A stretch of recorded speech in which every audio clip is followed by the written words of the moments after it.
পোলাও রান্না করলেই কেন যেন মনে হয় বিশেষ কোনো দিন। আসলে বিশেষ কোনো দিন ছিল না। আমার ছেলে মেয়ের বাবা বগুড়ে গিয়েছিল আর আসার সময় দই নিয়ে এসেছিল। যেহেতু দই একটু বেশি করে নিয়ে আসছে তাই একটু পোলাও রান্না করলাম।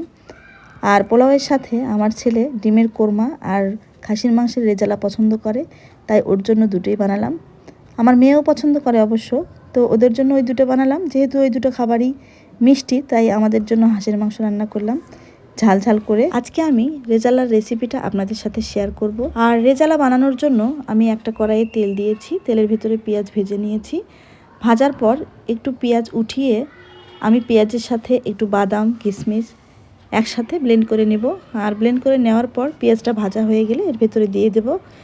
এখন আমি অন্যান্য মশলাগুলো দিয়ে দেবো। এখানে আদা বাটা, রসুন বাটা, হলুদের গুঁড়া, মরিচের গুঁড়া, জিরা গুঁড়া, গরম মশলা গুঁড়া আর লবণ আছে। সব কিছু একসাথে দিয়ে আমি ভালোভাবে কষিয়ে নিব।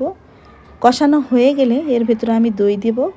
আর দইয়ের পরিমাণ আপনাদের ইচ্ছা মতো যে যেমনটা পছন্দ করে ঠিক তেমনটাই দিতে পারবে। তো আমি এখানে 1 বাটি দই দিলাম। দইটা দেওয়ার পর কিছুক্ষণ একটু ভালোভাবে কষিয়ে নেব যেন দইয়ের দানা দানা ভাবটা চলে যায়। তারপরে আমি মাংসগুলো দিয়ে দেব। এখানে আমি 1.5 কেজির মতো খাসির মাংস নিয়েছি। মাংসগুলো দেওয়া হয়ে গেলে এই মশলার ভিতরেই মাংসগুলো কষিয়ে নিব। আর কষানোর আগেই এর ভেতরে আমি একটু কাঁচামরিচ দিয়ে দেব। তারপর একটু ঢেকে দিয়ে 30 থেকে 40 মিনিটের মতো কষিয়ে নিব। এই তো কষানো হয়ে গেছে। এখন আমি একটু পানি দেব। এই পানিটা দেওয়ার পর 15 থেকে 20 মিনিট জাল করার পরেই রান্নাটা হয়ে যাবে। যেহেতু খাওয়ার আগে আবার গরম করতে হবে তখন ঝোলটা আরও কমে যাবে, এজন্য আমি এই অবস্থায় নামিয়ে নেব। আর নামানোর কয়েক মিনিট আগে আমি ঘি দেবো 1 চামচ পরিমাণ। তারপর 1 চামচ পরিমাণ একটু চিনি দেব। তারপর লেবু দেব একটু।